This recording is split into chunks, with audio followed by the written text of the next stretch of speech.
माँ का प्यार। गांव के किनारे एक छोटा सा घर था जहां गीता अपने 10 वर्षीय बेटे रोहन के साथ रहती थी। गीता गरीब थी लेकिन अपने बेटे के सुख दुख का हर ध्यान रखती थी।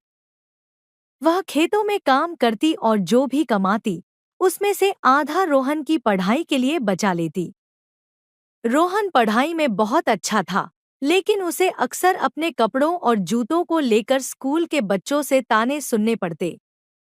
एक दिन उसने गुस्से में अपनी माँ से कहा, माँ, मैं इन पुराने कपड़ों और टूटे जूतों के साथ स्कूल नहीं जाऊंगा। मुझे नए कपड़े और जूते चाहिए। गीता ने रोहन को प्यार से समझाया, बेटा, मैं तेरे लिए सब कुछ करना चाहती हूँ, लेकिन इस वक्त हमारे पास इतने पैसे नहीं हैं।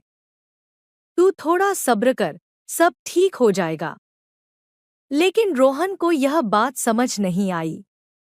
उसने गुस्से में खाना नहीं खाया और चुपचाप कमरे में चला गया। उस रात गीता ने सोचा, मेरा बेटा इन तानों से कितना दुखी है। मुझे कुछ करना होगा। अगले दिन उसने गांव के साहूकार से कर्ज लिया और रोहन के लिए नए कपड़े और जूते खरीद लिए। जब रोहन ने उन्हें देखा तो उसकी खुशी का ठिकाना नहीं रहा। लेकिन गीता अब परेशान हो गई थी। उसे पता था कि कर्ज चुकाने के लिए उसे ज्यादा काम करना पड़ेगा। उसने खेतों में अतिरिक्त काम करना शुरू कर दिया। गर्मी, सर्दी, बरसात, उसने हर हाल में मेहनत की। एक दिन रोहन ने देखा कि उसकी माँ बहुत थकी हुई और बीमार लग रही थी। उसने माँ से पूछा, माँ, तुम इतनी कमजोर क्यों हो रही हो? गीता ने मुस्कुराते हुए कहा, कुछ नहीं बेटा, बस थोड़ा काम ज्यादा हो गया है। लेकिन रोहन समझ गया कि उसकी माँ उसकी खुशी के लिए अपनी जान लगा रही है। वह उस दिन स्कूल से आया और माँ के पास बैठकर बोला, माँ, मुझे अब कुछ नहीं चाहिए।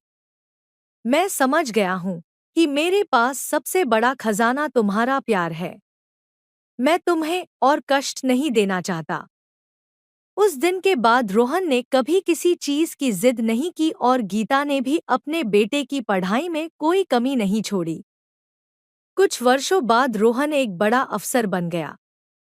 उसने अपनी माँ को उस छोटे से घर से एक बड़े घर में ले जाकर उसका सपना साकार किया।